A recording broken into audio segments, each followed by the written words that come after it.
टीना यानी हीर खुशी से बोली, बहुत बहुत धन्यवाद नवाब, हमारा सच सबको बताने के लिए कि हम दोनों साथ हैं। और ध्यान दे सब लोग, अपनी अपनी आंखें मेरे नवाब से हटा लें। एक बात और, #नवाब सिर्फ टीना का है। फिर मजाक चलता रहा। जूनो नियत जगदी, तू जूलियत बनती वहाँ जी, क्या खेल है, फटे लोगा का करम लग रहा है, दिल की चक डिड्डा, गोटियों की जगह गेंदे हैं, चल वे हैं जी, आपके तो, आप खेल नहीं खेलते हैं, वैसे जी सरस्वती वाले खेल तो हम खेलते रहते हैं जी, लगता है आजकल आप भी उसी खेल में उलझी हुई हैं। कोई बोला, काफी समझदार लगती हैं आप। ओ जी मुझे लगता है आप हीर से परेशान हैं। ओ जी परेशान 24 घंटे के अंदर आप मुझे वापस नहीं मिलती। परेशान मैं नहीं हूँ, परेशान तो उसके मम्मी पापा लग रहे थे। बस इतना ही जानना था कि घर में सब ठीक है जी। नीलू की बात परेशान तो लग रही थी जी, वो ज्यादा नहीं थोड़ी, अब जिसकी बेटी इतने अमीर घर की बहू बन जाए, रातों रात मालामाल हो जाए, उसकी माँ तो खुश होगी ना जी। जी उल्टा परेशान तो मैं, हीर तो मालामाल हो गई। हीर नवाब से, हीर क्या हुआ, तुझे बुरा लगा है किसी बात का? मुझे क्यों बुरा लगेगा, मेरा तो दिन अच्छा जा रहा है। क्या जल्दी पता चल रहा है कि तेरा मूड खराब है? मैं लाइब्रेरी जा रही हूँ, बाद में बात करते हैं। इतनी चिड़चिड़ी, क्या हुआ यार? मैंने सोचा था हमारी डील के बाद हम लोग आमने सामने बैठकर मुस्कुराते हुए खाना तो खा सकते हैं। टेबल में ये बात नहीं हुई थी कि हम लोग साथ बैठकर हंसते हंसते खाना खाएंगे। क्यों खाना खा लिया तो औपचारिक हो जाएगी? और भी जगहें हैं ना। मुझे नहीं लगता तुम पर भरोसा किया जा सकता है। साजिश की बात, ये जो अभी आपने बात बताई है, आपके पति चौकीदार बन गए, ये बात कुछ समझ नहीं आई, समझाएंगी जरा? आपको तो याद होगा, विदाई वाले दिन आप वहीं थी ना? हीर ने शर्त रखी। मेरा देवर थोड़ा शराबी है ना जी, हाथ उठाता रहता है नीलू पर, ऊपर से मेरे पति बात के पक्के, चौकीदारी कर रहे हैं। इनकी तो मौज है जी, घर में उसकी माँ खुश, वो इस आलीशान महल में खुश, परेशान तो हम हो रहे हैं बस। लगता है हीर को कुछ ज्यादा पसंद नहीं करती। हम दोनों एक दूसरे की मदद कर सकते हैं। एक आइडिया है जी, अगर मेरे पति को सरकारी नौकरी मिल जाती, तो वो घर से दूर ही रहेंगे।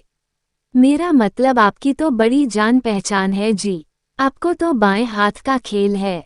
इस हाथ से आपने उनको नौकरी दिलवाई, दूसरे हाथ से मैंने आपका काम कर दिया। जितनी भोली दिखती है उतनी भोली है नहीं। धन्यवाद जी धन्यवाद, काम हो जाएगा और आपका काम भी हो जाएगा जी, बिल्कुल चिंता मत कीजिए जी।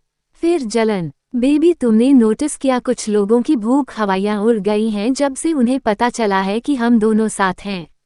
गलत फहमी है, तुम्हें किसी की भूख नहीं उड़ी। इनफैक्ट किसी को थोड़ी सी जलन तो हुई होगी। जा इसलिए रही हूँ क्योंकि मुझे तुम्हारे तथाकथित बॉयफ्रेंड से बहुत नकारात्मक ऊर्जा आ रही है। और मैंने देखा है तुम्हारे अंदर कैसे ममता आ जाती है, जैसे कोई लड़की नवाब। वैसे तुम दोनों के नए रिश्ते की स्थिति के लिए बहुत बहुत बधाई। बस एक बात याद रखना, रिश्ते का नाम रखना और रिश्ते का मान रखना दोनों बहुत अलग बात है। दोनों ही हर किसी के बस की बात नहीं होती। खुशी की खबर, पेपे, ओ पम्मी टोनी, प्रीति इधर आओ, बहुत बड़ी खुशखबरी है। नीलन तू भी आओ पेपे, बहुत बड़ी खुशखबरी है। हुआ गया, टोनी, मिठाई करो पत्तर, करो करो सारे मिठाई करो भाई। ओ जीता, आजा आजा, ओ प्रीति तू भी खा पत्तर, और नीलू तेरा तो बनता ही है, भाई खा। पर किस खुशखबरी में? ओ भाई, बड़ी गल हो गया, किसी को पता ही नहीं है। कुछ बताएगी कि माथा पच्ची करती जा रही है। ओ बेबे, फोन आया था, सूर जीजी की सरकारी नौकरी लग गई है। बधाई हो धाया जी, बधाई हो धाया जी, बधाई हो धाया जी, बधाई हो धाया जी, बधाई हो धाया जी, बधाई हो धाया जी, बधाई हो धाया जी, बधाई हो धाया जी, बधाई हो धाया जी, बधाई हो धाया जी, बधाई हो धाया जी, बधाई हो धाया जी, बधाई हो धाया जी, बधाई हो। फिर बहस, ओ वीर जी, 4-5 घंटे का रास्ता है, मतलब आपको अभी निकलना पड़ेगा और रात होने से पहले पहुंच जाओगे आप तो पैकिंग करो परदाई जी, आज परलवली मैं ये सब छोड़ के कैसे जा सकता हूँ? वो कैसे बातें कर रहे हो? इन्हें सालों से कोशिश कर रहे हो, जगह जगह सिफारिशें लगाई हैं, वो अब जाकर जब नौकरी लग रही है तो कैसे जा सकता हूँ। हद हो गई है। 70,000 रुपया महीना तनख्वाह मिल रही है, इतने पैसे कैसे छोड़ सकते हो। ओ ना, तो निकलो अभी। ओ परजाया जी, आप तो पैकिंग शुरू करो। हाँ जॉन। Oh lovely. ओ मैं समझ गई, आपको घर की चिंता हो रही है ना। ओ शनिवार ऐसा करा जाए करना, इतने सारे पैसों से घर का पता ही तो ना बिबे।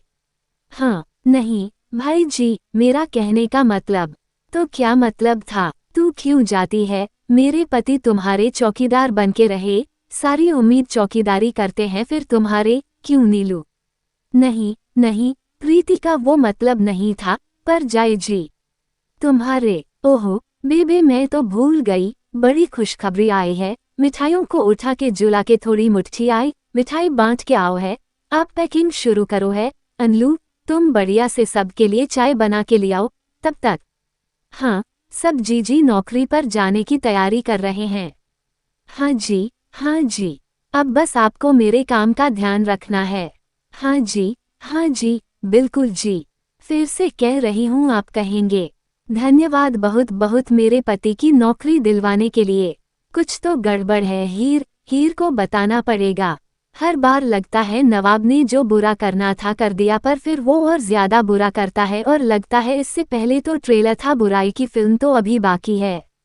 कॉलेज में आलिया अर्जुन, डीन सर ने क्या कहा, ज्यादा सख्त सजा तो नहीं दी। कोहिल, इससे कह दे उसके नकली चिंता की कोई जरूरत नहीं है। अगर इतनी चिंता होती तो नवाब की शिकायत कर देती जाकर। कोहिल, इससे पूछ, इससे हमेशा ये क्यों लगता है कि जो ये सोचता है वही सही है। अपनी दोस्त से पूछ, उस कोई से बोल वो मेरा कुछ लगता है या नहीं। वो तो पता नहीं, लेकिन इसके बारे में दो चीज़ पक्की हैं, ये दो चीज़ों के लिए ज़रूर मशहूर होगा, एक तो हमेशा मुसीबत डालने के लिए और दूसरा हमेशा नवाब से ग्रस्त रहने के लिए। ये सुनो मेरी बात, अर्जुन तुम्हारी समस्या क्या है यार। मैं जब से हीर से मिली हूँ ना, उसकी ज़िंदगी में पहले से बहुत तनाव है और ऊपर से तुम बोल रहो कि उस नवाब के खिलाफ शिकायत कर दो। यार तुमने ही तो बोला था ना कि इन सब से दूर रहो, तो फिर खूब। हाँ ब्रो, और लगते हैं गुलाब आंटी ने जानबूझकर पापा की नौकरी किसी और शहर में लगवाई है, क्योंकि उन्होंने बुलाया था मम्मी को घर पे। यार लगते हैं दोनों ने बैठकर योजना बनाई है कि पापा को घर से दूर कैसे रखना है। पम्मी, अगर ताया को हल, मुझे निकलना होगा, घर में समस्या आ गई है, मैं तुझे बाद में मिलती हूँ। ठीक है, बाय। भाइया, गुलाब आंटी ने सारी हदें पार कर दी हैं इस बार। मिसेस ब्रार, आराम से हीर क्यों चिल्ला रही हो। मिसेस ब्रार बाहर आए, चिल्ला क्यों रही हो, ये तुम्हारे गांव का घर नहीं है। यहाँ लोगों को बुलाने के लिए हम जानवरों की तरह चिल्लाते नहीं हैं। आप क्यों मेरी माँ और बहन के पीछे पड़ी हैं? आप क्यों उन्हें खुश नहीं देख सकती? क्या बिगाड़ा है उन्होंने आपका? क्या बकवास। वैसे भी यहाँ चिल्लाने से कुछ नहीं होगा। तुम्हें इतनी चिंता है अपनी माँ की और अपनी बहन की, तो जाओ उनके पास, जाकर बचा लोगे। आपको क्या लगता है आप मेरी माँ को निशाना बनाएंगी और मैं चुप बैठ जाऊंगी? चिल्लाती रहो, और ये मुझे परेशान करने की कसम खा रखी है गुलाब आंटी। मैं तो अगर तायाजी घर से चले गए तो बहुत गड़बड़ हो जाएगी। प्रीति मम्मी तेरे पास ही है तो प्लीज़ मेरे उनसे बात करवा। मुझे पता है वो मेरा फ़ोन नहीं उठाएगी, वो मुझसे नाराज़ है, जिदी कर। हाँ दी, फ़ोन स्पीकर पर डाल दिया है। माँ तू प्लीज़ परेशान मत हो, मैंने ना पम्मी को भी बोल दिया है, पम्मी और मैं मिलकर कुछ ना कुछ हल निकाल लेंगे। तू प्लीज़ परेशान मत हो, वो शायद मना लेगी तायाजी को नौकरी पर न जाने के लिए। हाँ कुछ कह दे इसे, इस घर को कोई ज़रूरत नहीं है इसकी। मैं तुम लोगों की माँ हूँ ना, तुम लोग नहीं तक पाल पोस के मैंने ही बड़ा किया है, तुम लोगों को आगे भी संभाल लूँगी, कोई ज़रूरत नहीं है इसकी। माँ क्यों, तो क्या करती मैं मेरी बच्ची पर। ऐसे शादी के बाद नवाब लौटकर नहीं आया अभी तक। मुझे पता है मेरी हीर ने शराब पी थी मेरी बच्ची ने। कभी कभी तो मन घबराता है कहीं हालात इतने बुरे ना हो जाए कि मेरी बच्ची बदल जाए। अगर मेरी हीर बदल गई ना तो मैं बर्दा, अगर इस घर में मुड़कर आई ना हूँ तो यहाँ की उलझनों में लिपटी रह जाएगी। मैं बस ये चाहती हूँ मेरी बच्ची सिर्फ और सिर्फ अपनी पढ़ाई पर ध्यान दे और किसी चीज में नहीं। दमची, मेरी बच्ची की जिंदगी में जितनी भी दम मैं जानती हूँ मेरी माँ को मेरी चिंता है, इसलिए मुझसे गुस्सा होने का नाटक कर रही हैं, और मैं ये भी जानती हूँ कि उनके सर पर मुसीबतों का पहाड़ टूटने वाला है और मैं उनके पास नहीं हूँ। मुझे पता है मैं आपकी पसंदीदा हूँ और आप हमेशा मेरी। आप प्लीज उनका ख्याल रखना और मैं हमेशा खुश रखूंगी प्लीज। अभी तक तो सब ठीक है, घर में कोई तनाव नहीं हुआ, मैं तुझे हर 2-3 घंटे में अपडेट कर दूंगी, ठीक है? ठीक, बाय नवाब। हाँ सर, आप बताइए, संविधान निर्माण समिति में वो कौन से विधिवेत्ता थे जिनका संविधान तैयार करने में सबसे बड़ा योगदान था? बोलो, भगत सिंह। चुप। अच्छा है कि तुम क्रिकेट में बल्ला चला लेते हो, क्योंकि दिमाग तो तुम्हारा बिल्कुल भी नहीं चलता।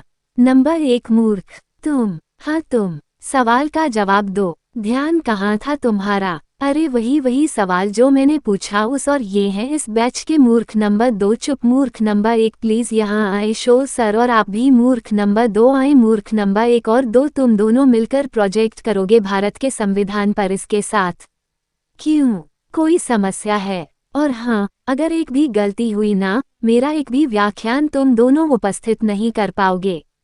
हमेशा इसके साथ ही क्यों फंस जाती हूँ? अरे यार, उसके मूड बदलाव भी झेलने पड़ेंगे। तुम भी एक बार फिर से। मैं ये होने नहीं दूंगी। तुम दोनों साथ नहीं आ सकते, ना प्रोजेक्ट में ना जिंदगी में। तुम्हारा। आपको आवाज आई। मुझे आपसे कुछ बात करनी थी। बोलो। एक बात स्पष्ट सुन लो। स्पष्ट सुन लूं तो मुझे बहुत मजा आ रहा है ना, दुनिया की सबसे बुरी लड़की के साथ असाइनमेंट। वाह, पूरा दिन इसका साथ बिताऊंगा, मजा आ जाएगा, भांगड़ा करूंगा। वाह वाह वाह। सर, आप नवाब को इस लड़की के साथ जोड़ी नहीं बना सकते? क्यों? सर, आप अभी हम काम आधा आधा बांट लेंगे। तुम अपना करना, मैं अपना करूंगी। फिर ना हमें एक दूसरे को झेलना पड़ेगा, ना सुनना पड़ेगा। ठीक, बहुत ठीक। अच्छा, दिमाग तो है मेरे पास, खोज में जिंदगी में पहली बार कोई समझदार। अब उस देसी लड़की को नवाब के साथ नहीं देखना पड़ेगा। लड़कों, मूर्ख नंबर 1 यहाँ। नंबर 2, आप भी आए। 3.30 का समय दिया था, 3.45 हो गया। अब इसकी वजह से घर देर से जाना पड़ेगा, डांट पड़ेगी, तलाशी। तो तुम्हें याद आ गया, जरा सी भी महत्व नहीं है ना तुम्हें इस प्रोजेक्ट की? क्या बदतमीजी है ये, तुम्हें समय पर आना चाहिए।